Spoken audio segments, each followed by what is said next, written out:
నమస్కారం వార్తలకు స్వాగతం. ముందుగా ముఖ్యాంశాలు. మేడారంలో సాంస్కృతిక కార్యక్రమాల్లో పాల్గొన్న ముఖ్యమంత్రి రేవంత్ రెడ్డి. ఈ సందర్భంగా ప్రసంగం.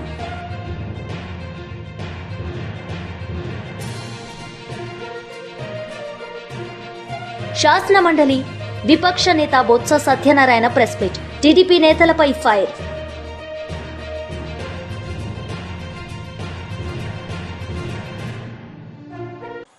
మేడారంలో సాంస్కృతిక కార్యక్రమాల్లో పాల్గొన్న ముఖ్యమంత్రి రేవంత్ రెడ్డి. ఈ సందర్భంగా ఆయన మాట్లాడారు. చారిత్రాత్మక సత్యం మేడారం మహోత్సవం. ఆనాడు గుడి లేని తల్లులను గుండె నిండా కొలుసుకునే తెలంగాణ అతిపెద్ద గిరిజన జాతర మేడారం జాతర.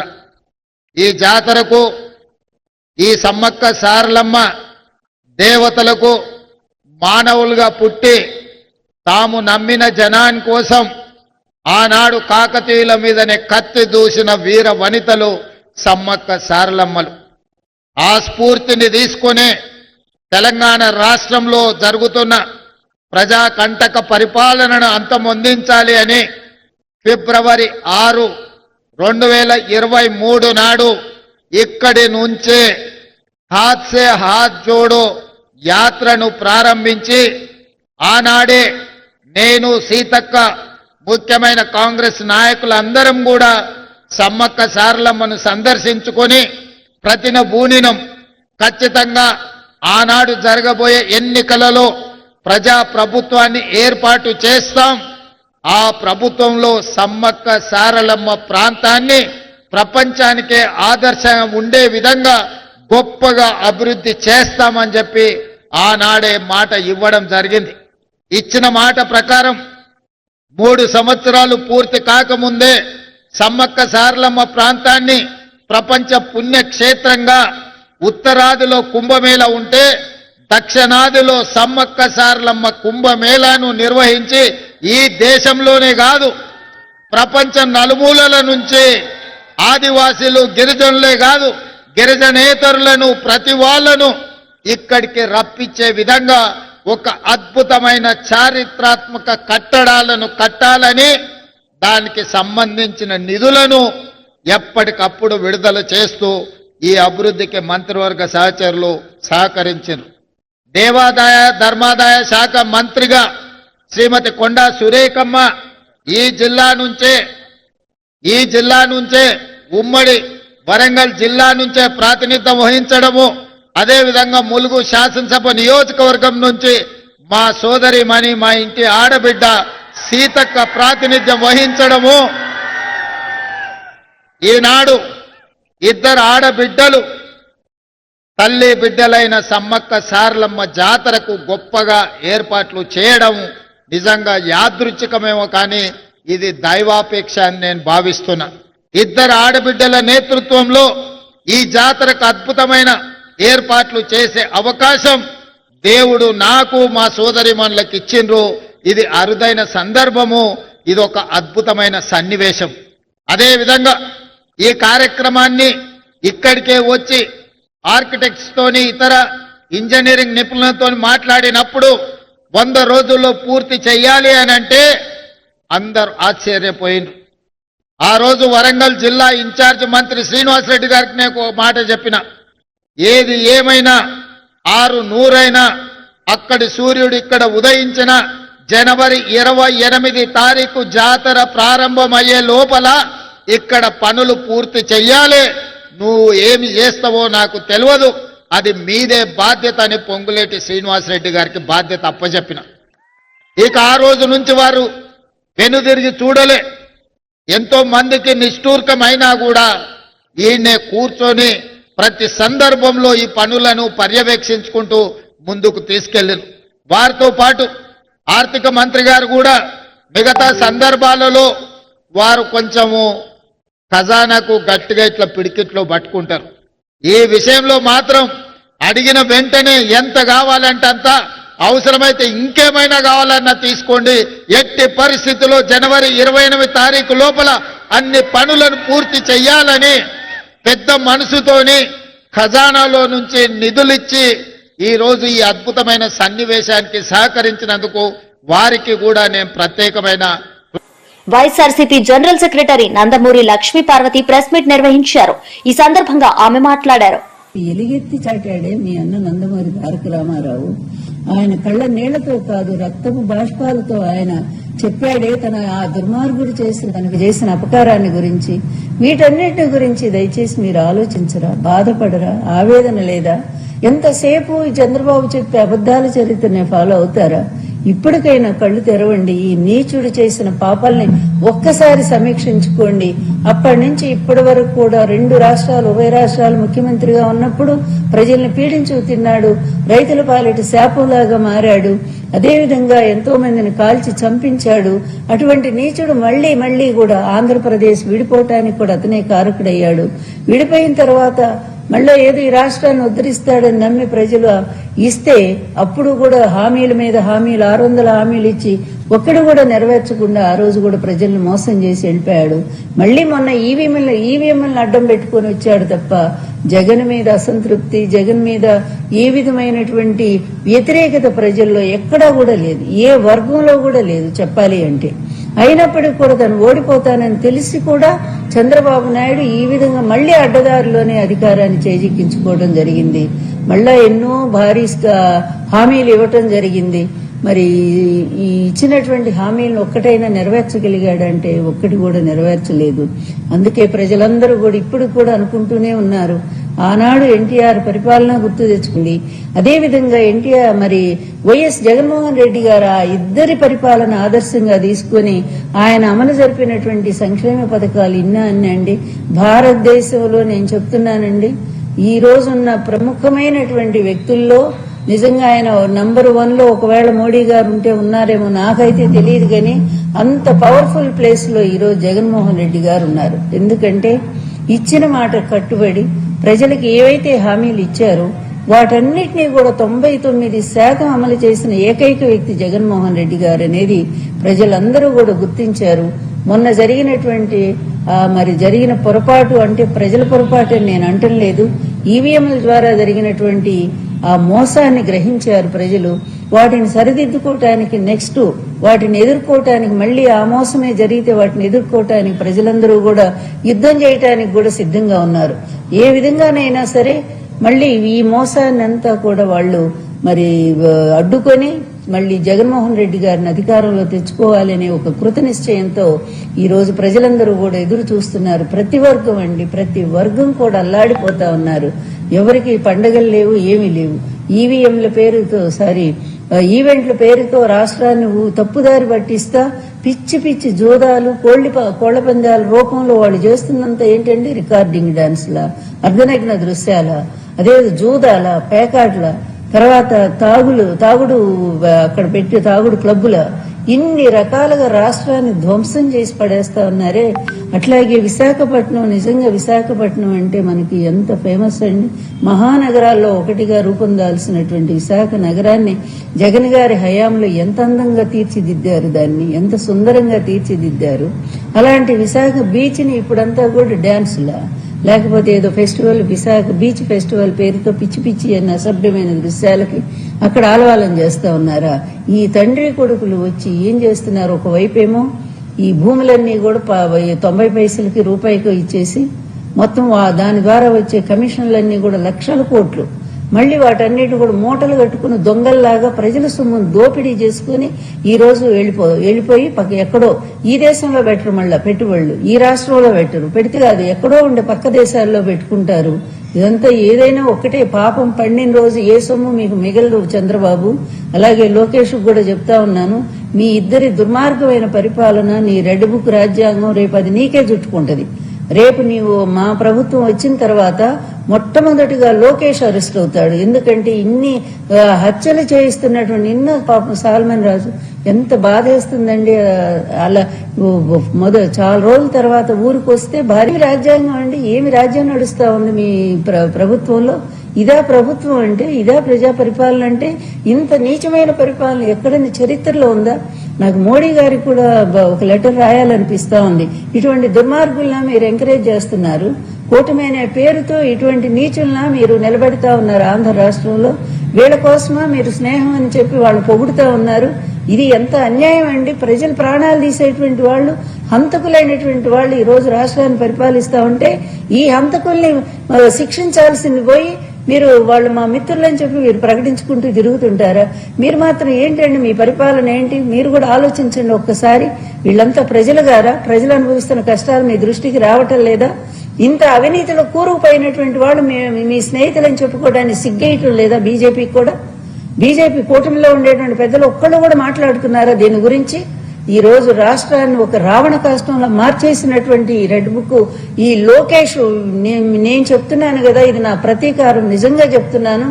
మా ప్రభుత్వం రానివ్వండి, మా జగన్ గారి ప్రభుత్వం రాగానే వీళ్ళు చేసినటువంటి అన్యాయాలు, అరాచకాలు మొత్తం మీద కూడా మేము అది మరి ఒక ఎంక్వైరీ కమిషన్ వేయిస్తాము.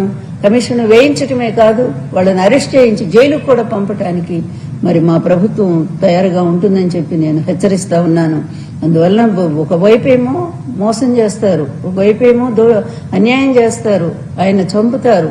ఇంకొక వైపు అంటే భారీ విగ్రహాలట, విగ్రహం పెడతారట 750 కోట్లతో విగ్రహం అంట. ముందు మెడికల్ కాలేజీలు పూర్తి చేయండి. ప్రతిదీ అబద్ధమే. నేను చెప్తున్న వాస్తవం ఏంటంటే అతను ఏది కట్టడు. ఇప్పుడు కాదు, నీరుకొండ విగ్రహం విషయం మీకు కూడా గుర్తుండే ఉంటుంది. ఎప్పుడో 2014లో ఆయన అధికారానికి వచ్చినప్పుడు ఆంధ్ర రాష్ట్రంలో చంద్రబాబు నాయుడు గారు నీరుకొండ మీద ఎన్టీఆర్ విగ్రహం పెడుతున్నానని చెప్పి అప్పుడే అనౌన్స్ చేశారు. ఏమైపోయింది? 5 ఏళ్లు ఏమీ జరగలేదు. ఆ చుట్టుపక్కల మాత్రం కొన్ని భూములు కొనుక్కున్నట్టున్నారు. అతని పని ఎప్పుడూ కూడా అదే. ఒకటి అనౌన్స్ చేశాడంటే దాని వెనక అతని స్వార్థం ఎంత ఉంటుంది అనేది అందరికీ తెలిసినటువంటి విషయమే. ఇప్పుడు కూడా అంతే, డైవర్ట్ చేయడం కోసం చేస్తా ఉన్నాడు.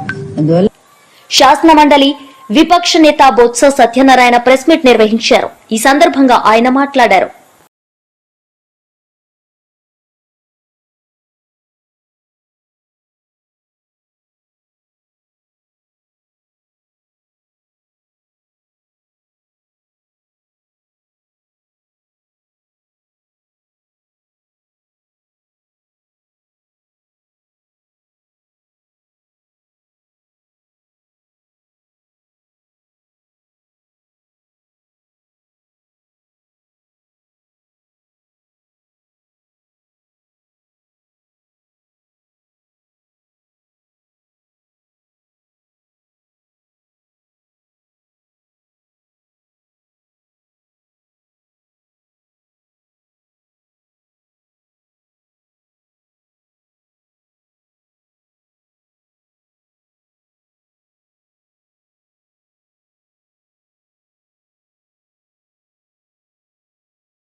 ఎక్సైజ్ శాఖ మంత్రి కొల్లు రవీంద్ర మీడియా సమావేశం నిర్వహించారు.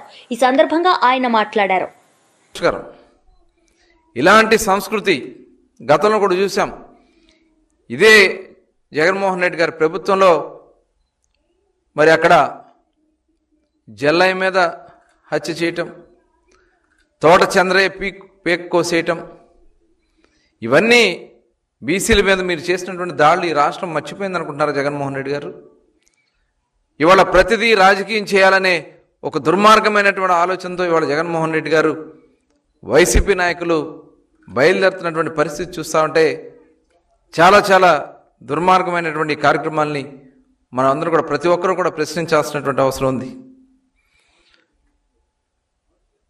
పల్నాడు చరిత్రలో జగన్మోహన్ రెడ్డి గారు పిన్నెల్లి గ్రామంలో వందల మందిని కాళ్ళు చేతులు విరగొట్టి వాళ్ళు చేసినటువంటి ఆ దుర్మార్గాలన్నీ ఇంకా ప్రజలు మర్చిపోతారు అనుకుంటున్నారా అని చెప్పి నేను ఈ సందర్భంగా అడుగుతా ఉన్నా.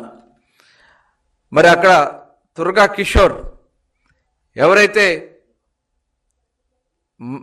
మాచర్లో అక్కడికి వెళ్ళినటువంటి తెలుగుదేశం పార్టీ నాయకుల మీద పెద్ద పెద్ద దొంగలతో దాడి చేసి హత్య చేయాలనే ప్రయత్నం చేసినటువంటి విషయం, తెలుగుదేశం పార్టీ నాయకుల్ని కారుల్లో ఉండగానే అద్దాల పగలబొట్టి ధ్వంసం చేసే కార్యక్రమాలు చేయటం. మరి ఇదే గతంలో ఎమ్మెల్సీ అనంతబాబు రామకృష్ణ అని చెప్పి ఒక డ్రైవర్ని అతి కిరాతకంగా హత్య చేసి డోర్ డెలివరీ చేస్తే కనీసం అతని మీద పార్టీ నుంచి సస్పెండ్ చేసినటువంటి పరిస్థితి లేదు. అలాగే మాస్క్ అడిగినటువంటి పాపానికి డాక్టర్ సుధాకర్ మరి ఒక పిచ్చాడని ముద్రేసి అతనికి చనిపోవడానికి కారణమైంది ఈ జగన్మోహన్ రెడ్డి కాదా? జగన్మోహన్ రెడ్డి గారి ఆ రోజున్నటువంటి ప్రభుత్వం కాదా? ఇవన్నీ కూడా నడి రోడ్డు మీద చేసినటువంటి అనేక రకాలైనటువంటి దుర్మార్గాలు ఇవాళ ప్రజలు ఎక్కడ కూడా మర్చిపోటల. ఇవాళ ప్రభుత్వం వచ్చిన దగ్గర నుంచి నిత్యం ఏదో ఒకటి కుట్ర చేయాలనే దుర్మార్గమైనటువంటి ఆలోచన ఇవాళ జగన్మోహన్ రెడ్డి గారు చేస్తూ ఉన్నారు. అందుకనే మీకు కనీసం 175 సీట్లలో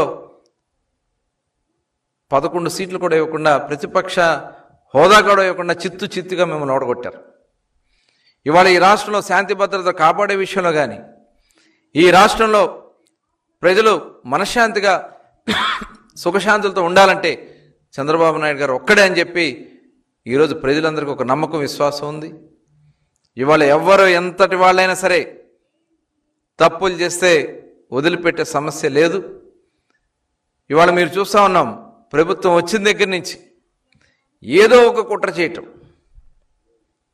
ఇవాళ అంబేద్కర్ గారి విగ్రహం వాళ్లే తగలబెడతారు. ఆ విగ్రహం తగలబెట్టి అంటే అక్కడ మతాల మధ్యన, కులాల మధ్యన చిచ్చు పెట్టే కార్యక్రమాలు చేయటం. అదే రకంగా తిరుపతి గోశాలలో ఆవులు చనిపోతున్నాయి అని చెప్పి అక్కడ ఒక దుర్మార్గమైనటువంటి ప్రచారం చేసే కార్యక్రమాలు చేయటం. పరకామణి మరి వారు చేసినటువంటి దుర్మార్గాలన్నీ కూడా ఇవాళ బయటకు వచ్చినటువంటి సందర్భాలు ఇవాళ ఇవన్నీ కూడా కనబడతా ఉన్నాయి. తిరుపతి మరి క్యూ లైన్లో కావాలని చెప్పి కెమెరాలు పెట్టించి వీడియోలు తీపిచ్చి తప్పుడు ప్రచారం చేయాలనే కార్యక్రమాలు చేయటం. మరి నిన్న కాక మొన్న చూసాం,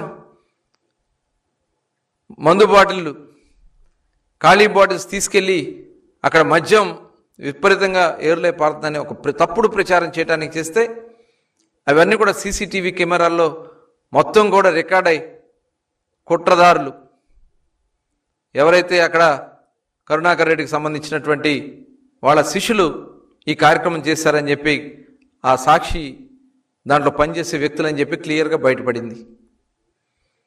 ఒక్కటి కాదు, పాస్టర్ ప్రవీణ్ అతను రోడ్డు ప్రమాదంలో చనిపోతే దాన్ని ప్రభుత్వం మీద బురద జల్లే కార్యక్రమాలు చేయటం. ఇదంతా కూడా ఒక ఉద్దేశపూర్వకంగా ఈ రాష్ట్రంలో కులాల మధ్యన, మతాల మధ్యన, ప్రాంతాల్లో విధ్వంసాలు సృష్టించాలి, ఈ రాష్ట్రం శాంతి భద్రత లేకుండా చేయాలని ఒక దుర్మార్గమైనటువంటి కుట్ర ఇవాళ వైఎస్ఆర్ పార్టీ, జగన్మోహన్ రెడ్డి గారు చేస్తూ ఉన్నారు. కూటమి ప్రభుత్వం ఎట్టి పరిస్థితుల్లో కూడా ఇలాంటి సంస్కృతిని ఎప్పుడు ఆనాడు మనం అన్న నందమూరి తారక రామారావు గారికి చూసుకున్నా హైదరాబాద్లో మత కల్లోలాల్ని అణిచినటువంటి ఘనత తెలుగుదేశం పార్టీది. ఈ రాష్ట్రంలో మరి అనేక సందర్భాల్లో జరిగినటువంటి దుర్మార్గమైనటువంటి కార్యక్రమాలు, పిల్లల మీద దాడులు చేసిన ఇమీడియట్గా వాళ్ళ మీద యాక్షన్ తీసుకోవడం, ఖచ్చితంగా ఇలాంటి కుట్రలు శాంతి భద్రతలు కాపాడుతున్న విషయంలో ప్రభుత్వం చాలా సీరియస్గా ఉంది. ఒక ఉద్దేశపూర్వకంగా తప్పుడు ప్రచారాలు చేసి ప్రభుత్వాన్ని అబాసుపాలు చేయాలని ప్రయత్నాలు చేస్తే ఎవరిని వదిలిపెట్టే సమస్య లేదు. ఎవరు కుట్రలు చేసే వాళ్లే దాంట్లో ఇరుక్కుంటారనేది మొత్తం కూడా మొన్న మద్యం స్కామ్లో కూడా చూసాం. ఏ రకంగా జోగి రమేష్ గారు వాళ్ళ బృందాలు చేసినటువంటి కార్యక్రమాలు చూసాం. మొత్తం వాస్తవాలన్నీ కూడా బయటకు వస్తున్నాయి. ఈ ప్రభుత్వం మీద ప్రజలకు ఒక విశ్వాసం ఉంది. ఆ విశ్వాసానికి తగిన విధంగానే మేము ఇలాంటి మాజీ మంత్రి శ్రీనివాస్ గౌడ్ మీడియా సమావేశం నిర్వహించారు. ఈ సందర్భంగా ఆయన మాట్లాడారు. మొత్తంలో ఉమ్మడి ఆంధ్రప్రదేశ్లో 200-300 ఐసీయూలు ఉంటే ఒక మహబూబ్నగర్లోనే మేము 165 ఐసీయూలు ప్రతి జిల్లాలో ఒక ఆసుపత్రి పెట్టుకున్నాం. మేము మెడికల్ కాలేజ్ పెట్టుకున్నాం, మేము నర్సింగ్ కాలేజ్ తెచ్చుకున్నాం, మేము ఫార్మా కాలేజ్ తెచ్చుకున్నాం, మేము ఇంజనీరింగ్ కాలేజ్ తెచ్చుకున్నాం, మేము అగ్రికల్చర్ కాలేజ్ తెచ్చుకున్నాం, మేము ఫిషరీస్ కాలేజ్ తెచ్చుకున్నాం, మేము పాలిటెక్నిక్ కాలేజ్ పెంచుకున్నాం. మేము అసలు మీరు చేసింది ఏంటి? 2.5 సంవత్సరాల దగ్గర వస్తుంది. అసలు చేసింది ఏంది? మీరు శిలాపలకలేసి మేము మొత్తం కంప్లీట్ చేసినాం అనుకుంటే ఎట్లా? మేము రైతు బంధు ఇస్తాము, రైతు బీమా ఇచ్చేస్తాము, మొత్తం 15,000 ఇస్తాము అని చెప్పి మాటలంటే అయిపోయినట్లేనా? తులం బంగారం ఇస్తామంటే ఇచ్చినట్లేనా? తెలంగాణ తెచ్చిన నాయకుడిని తిట్టను అనుకుంటేనే నడుములు ఇరగొట్టేసిన తెలంగాణకు దైవం కేసీఆర్. తెలంగాణ గురించి అహర్నిశలు కొట్లాడిన వ్యక్తి కేసీఆర్ గారు. ఆయన తెలంగాణ లేకుంటే మీరు ముఖ్యమంత్రి అయ్యేవాళ్ళు గారు. ఉమ్మడి ఆంధ్రప్రదేశ్లో ముఖ్యమంత్రి అయ్యేవారా? ఆలోచన చేసుకోండి. మీరు అన్నవాడే గుర్తు తెచ్చుకోండి. తెలంగాణ కేసీఆర్ గారు లేకపోతే తెలంగాణ రాదన్నారు కదా. మరి అలాంటి తెలంగాణ తెచ్చిన నాయకుడిని నడుములు ఇరగొట్టి పడేసిన అనడం సమంజసమనా? ఆయన తెలంగాణ లేకుంటే పిసిసి ప్రెసిడెంట్. వార్తలు ముగించే ముందు ముఖ్యాంశాలు మరోసారి. మేడారంలో సాంస్కృతిక కార్యక్రమాల్లో పాల్గొన్న ముఖ్యమంత్రి రేవంత్ రెడ్డి. ఈ సందర్భంగా ప్రసంగం.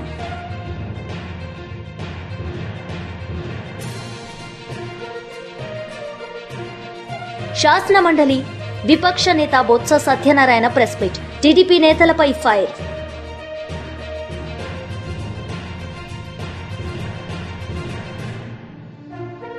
ఈ వార్తలు ఇంతటితో సమాప్తం. తిరిగి ప్రసారమయ్యే వార్తల్లో మళ్ళీ కలుద్దాం. అంతవరకు సెలవు. నమస్తే.